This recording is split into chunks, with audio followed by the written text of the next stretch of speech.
When I saw Jack for our next session, he was quite excited. I told him that we were going to discuss communication skills and conflict resolution in the light of the characters in Brain Politics. He laughed. "I've been to many courses on communication skills and conflict resolution," he said. "Well, what I got for you is quite different, and I'm sure you will find it enjoyable and helpful. When you look at it in the terms of the brain's different characters, you come up with something way better," I said. "Do I detect some narcissism in that statement, Doc?" Jack teased. "I'll try and be humble about it, but it really is quite good," I laughed. "I am Dr. Rajiv Parinja. Welcome back to Brain Politics. Today, we'll take some time to go with Jack into two of his dreams that give us insights into the evolutionary origins of many things that we do as humans.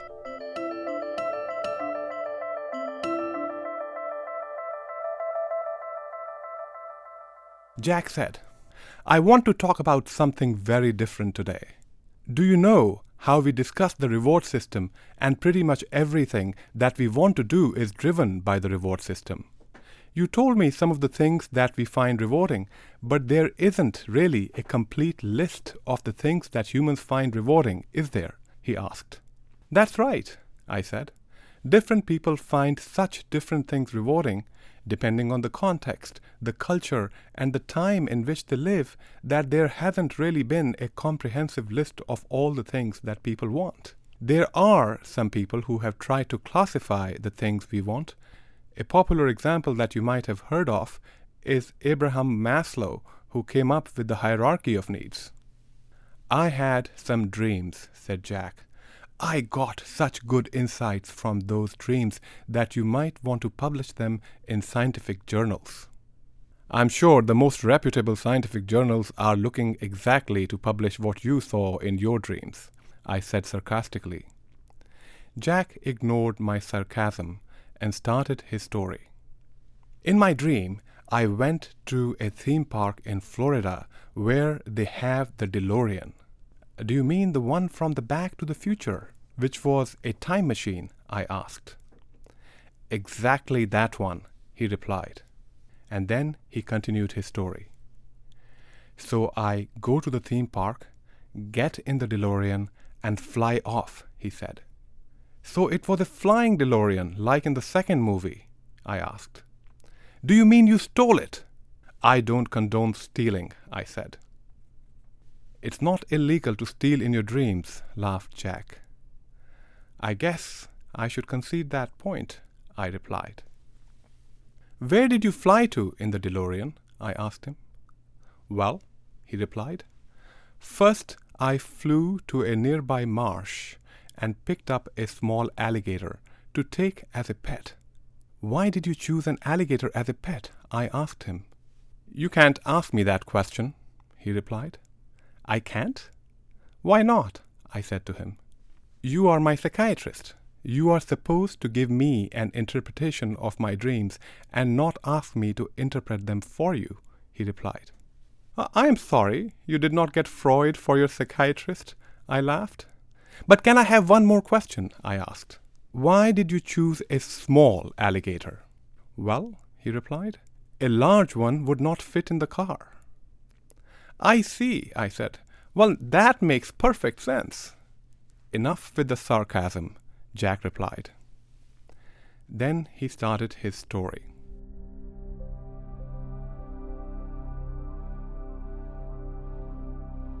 "I decided I wanted to use the time machine to go to the year 2035. That was the year in which I had hoped to retire. I would be 65 in that year. I wanted to see what my retired life looked like.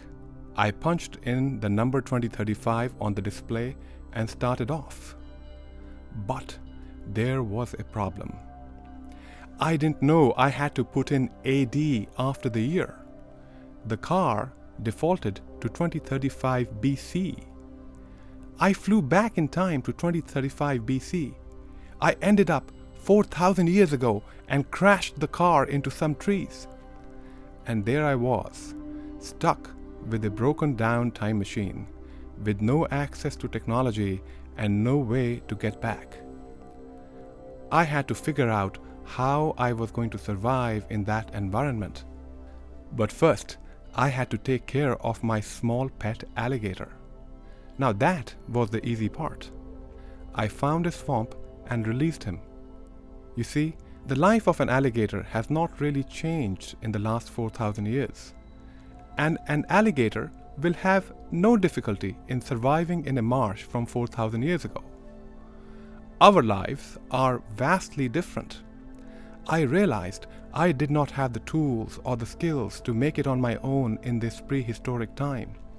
I knew that I would need other humans if I was going to survive. This, of course, was tricky because the other humans might see me as somebody very different and very dangerous. They might even attack me or kill me. I went for a few days trying to keep myself fed and hydrated, and then a group of humans spotted me. They surrounded me and were trying to figure out what to make of me. They must have decided that I was harmless, and they were quite impressed with my clothes and my teeth, Jack said. Why were they so impressed with your teeth? I asked him. You see, brushing your teeth was not a thing at that time, and their teeth looked rather stained compared to mine. They must have thought I was some divine or special creature with white teeth. They took me with them and gave me some food and water. I stayed with them and started to work with them on the things that they were doing. I was able to learn the language they spoke. I initially tried my hand at hunting, but I was not very good at throwing spears, which was the main way they hunted. I was, however, quite good at fixing broken spears and making new spears. They liked what I did and were willing to continue feeding me. Have you heard of Robin Dunbar? Jack asked me. I certainly have, I replied. He is a British anthropologist from Oxford University who came up with what is now called the Dunbar number. This is the number of people that used to live together in groups in the prehistoric era. This is also the number of people we can socially track. This number is about 150. Yes, said Jack. I was living in a group of 150 people. There were also other similar sized groups that lived in the area. I found myself wanting and liking certain things. I really wanted to be skilled and to be seen to be valuable to my group. I liked it when they treated me with respect and seemed to value my skills. I realized that this was quite important for my survival. I liked it when I did better than other people within my group, but I also liked it when my group seemed to be better and stronger than the other groups in the area. This was a kind of trade-off, and though I did not like the people in my group doing better than me, I appreciated it when their contribution made us a stronger group and enabled us to defeat other groups if there was a competition or a fight. I eventually managed to become the best person in that group when it came to making new spears. People recognized that and respected me for it. My status within the group rose, and I really liked that. I made good friends with some of the people. I would use every opportunity I got to do something for them in the hope that they would return this favor and take care of me if I was ever sick or unable to do the things that I needed to do. People would get injured and other people in the group would help them when they were recovering from their injury. The sense that there were people who would bring some food on a day that an injured person was not able to hunt is very reassuring. I wanted other people to care about me because I knew that my survival depended on it. When I was doing really well, I would focus on demonstrating and drawing attention to my superior skills and capability. But when I was not doing well, my focus would shift towards signaling the need to get help and focusing on those people who could help me. I seem to spend quite a bit of time on these two different things. First, I was thinking about how my performance and capability was compared to other people, and second, I was thinking about how much other people around me would help me when I needed them. I think this dream demonstrates a lot of things that humans find rewarding, Jack said. You see, it is important for us to be accepted and to belong because we don't do very well on our own. We are a very social species that only thrives when we work together with other people. Though I came there as an outsider, even for somebody born within the group at that time, their survival would depend on how well they are accepted and how they belong to the group that they're in. Being accepted and having a sense of belonging is rewarding for us. Performing well compared to others, getting respect for our competence and capability, rising in status, these are all rewarding. It is also rewarding when our group seems to do better than other groups. We focus on who the people are that can help us and how they can help us when things are not working well for us. It is rewarding and reassuring to know that there are people who care about us. I do believe these are the broad categories that are rewarding for humans. That is brilliant, I told him. I think you have pretty accurately summarized the things that we find rewarding. We want to be accepted, we want to belong, we want to be competent and better compared to others. We want to have status and get respect that comes with it. We also want to belong to groups that are better than other groups around us. We also want other people to help us in times of need, but our attention to that varies depending on how well we are doing. You can see some of this in play when we are supporting a sports team. People get very excited when their team wins over other competing teams. They find it rewarding, and this tendency is the basis for the popularity of the sports industry. I have one more dream to tell you about, Jack said. Just a moment, I said. I still can't figure out how you got out of your predicament. How did you get back from being stuck in a place over 4,000 years ago with a broken down DeLorean? I didn't have to, said Jack. I just woke up from the dream, Jack replied. How convenient, I said. Let's hear your second dream. This is even more bizarre than the first one, Jack said. I am all ears, I said. Give me a break, Doc, Jack laughed. This is good stuff. I don't disagree, I said. But the communication skills and conflict resolution is important too, and it is very good, I said. I will work on it in the next session, I promise, said Jack. And then Jack took up the story. I booked a nice old country manor for a vacation in England, Jack started. One of the rooms had a quaint-looking large closet. So I opened the closet and it seems very deep. I walk into it and tumble out from the back into a wooded space where I can hear someone talking above me. I look around and I can only see some tall trees. I think I know where you're going with this, I said. Did you also see a lamp post with a flame inside? Don't, said Jack. Don't spoil it for your audience. Okay, I replied. Let's hear it from you. So I peek through the trees and see a group of giraffes who are talking. They appear to be mama giraffes who are discussing how difficult it has been to get food for their kids, and they seem to be quite articulate, and they are discussing evolution.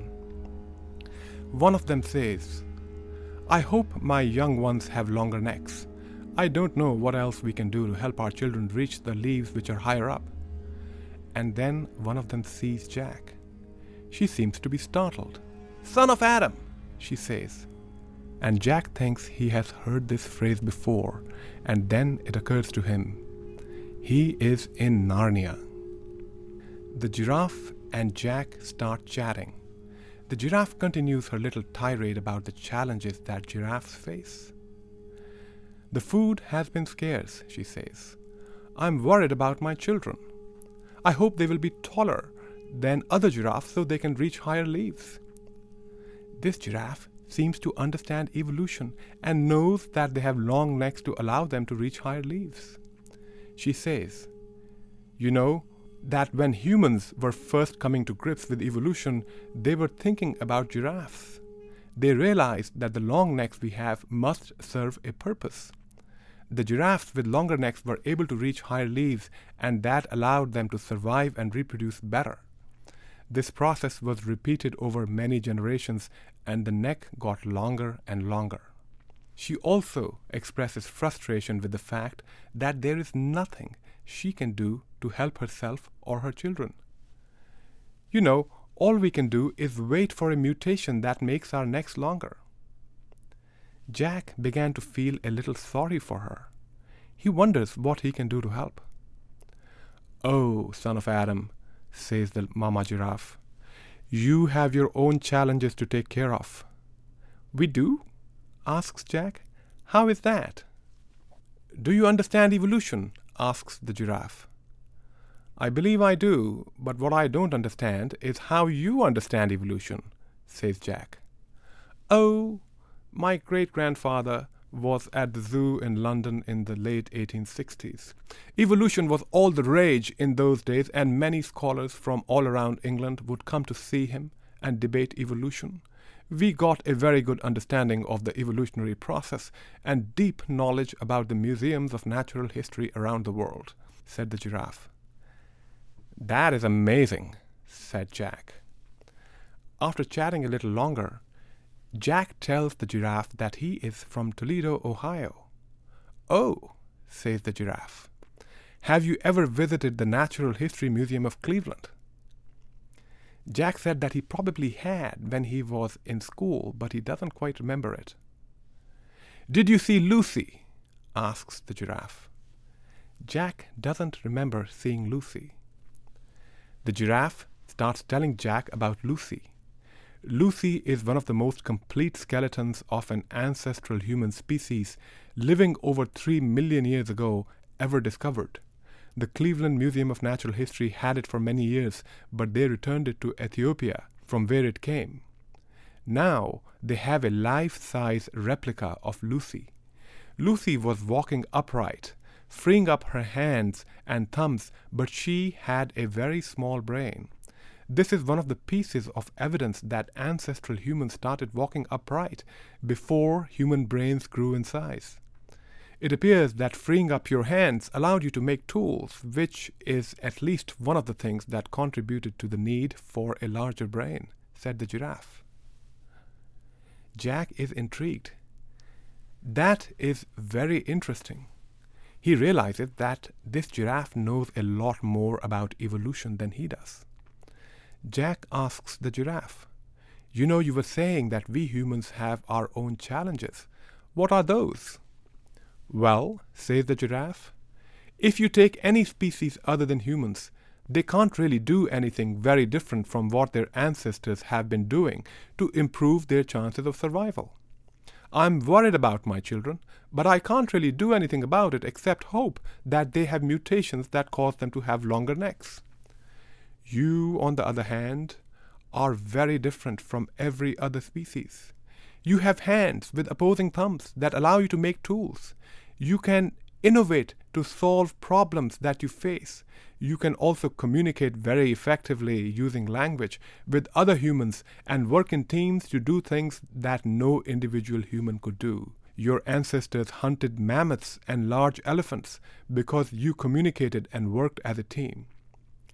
This gets Jack thinking. He says to the giraffe, "Everything you just said seems like a great advantage that humans have. How is that a challenge?" "Take a moment to think about it," says the giraffe. "You are living with other members of your species, other humans who can improve their chances of survival by innovation, such as making new tools and forming new teams. This can put you at a relative disadvantage. It is imperative that you develop the ability to keep track of your relative standing compared to other humans so you can keep up with them. Your life is a lot more challenging because your relative chances of survival can change because of what your fellow humans are doing to improve their own chances of survival. That sounds complicated, says Jack. I don't fully understand it. Imagine living in a prehistoric hunting-gathering community, says the giraffe. It's funny you should say that, said Jack, because I just lived in one such community from 4,000 years ago. That's great, says the giraffe. Then you will understand exactly what I mean. What kind of work did you specialize in? Asked the giraffe. Well, I found I had a talent for mending and making new spears. I spent most of my time doing that, and in exchange I got meat and food from hunters and gatherers, replied Jack. Then the giraffe started explaining things to him. You could imagine that if another person in the group starts making better spears than you, it would bother you. It would capture your attention and you would be thinking about it. You would want to make an assessment of whether these spears were actually that good. You would be paying attention to any information you got about these spears. If you found that one of the hunters really liked it, you would remember it. If you heard that another hunter thought it was useless, you would make a note of that too. You are doing all of these things automatically. Unlike any other creature on the planet, your chances of survival can change rapidly based on the innovation of your peers. Your evolutionary challenge is to pay attention to that and respond to that in a meaningful way. You have a large brain that is constantly assessing where you stand against your peers. You are also tracking your status and your capability against other people. You are also getting an idea of what other people think of you and your capabilities when making that appraisal. You are tracking the status of your group against other groups. You are also tracking who the people are who are loyal to you, who you can rely on when things don't work out for you. You also pay attention to any novelty, new things, new information. You need to look for patterns to see if anyone is plotting against you or your team. Yours is a stressful life. I don't envy it, said the giraffe. Jack's head is spinning. That is a lot to take in, he's thinking. He wishes the giraffe many mutations that enable her children to have longer necks. He is thinking deeply about the predicament of humans when he wakes up.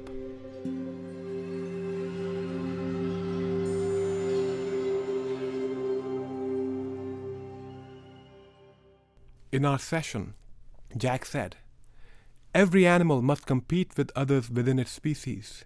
For most animals, it is genetic programming that gives them the traits that allow them to compete. We get those too, but we have to be equipped with brains that allow us to respond to other humans who are constantly working to improve their capability. They can make tools, they can innovate, they can form teams that give them an advantage over other humans. We must keep track of all that and try to maximize our own chances by trying to outcompete them on innovation, tool-making, and teamwork. That is hard work." "It certainly is," I said. "That is why we have such large, energy-hungry brains. I think you should summarize this session for us today, since you got all the insights from your dreams."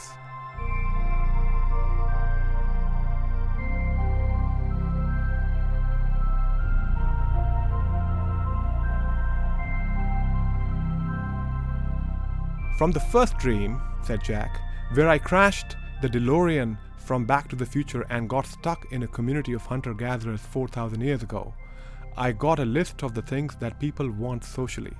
We want to be accepted, we want to belong, we want to be seen as competent and respectable by our peers, we also want high status.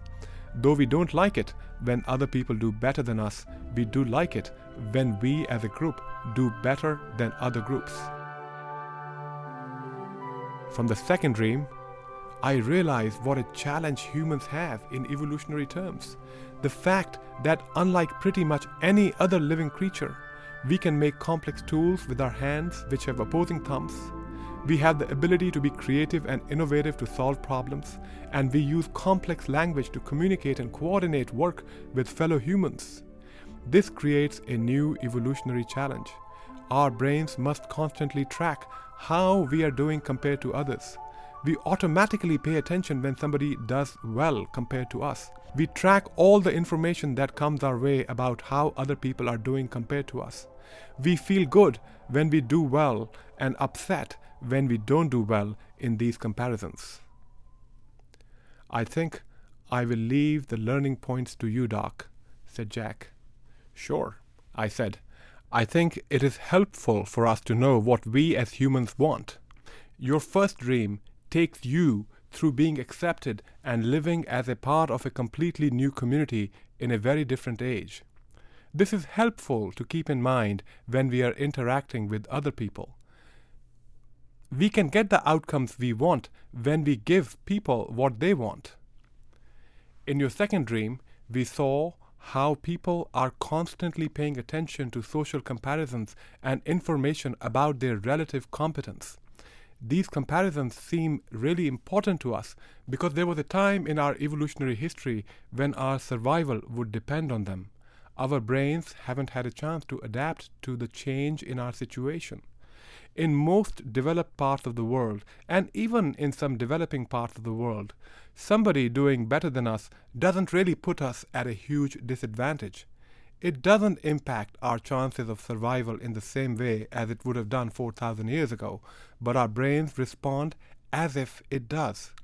When you're feeling overwhelmed, just step back and see what your brain is doing. Observe how it is responding to minor situations as if your life depended on them. You may be able to laugh at some of them and lighten the stress a bit.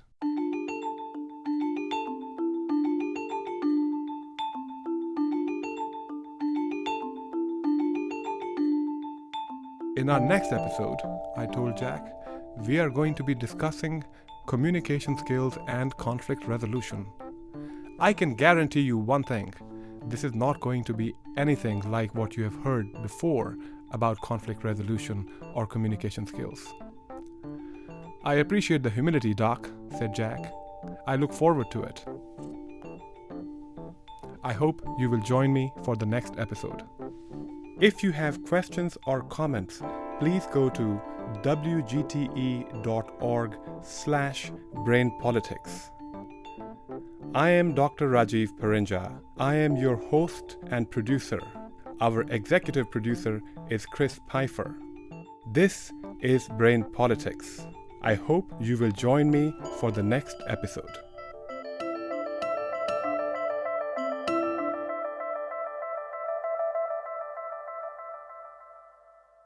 WGTE. Voices around us. WGTE is supported in part by American Rescue Plan Act funds allocated by the City of Toledo and the Lucas County Commissioners and administered by the Arts Commission.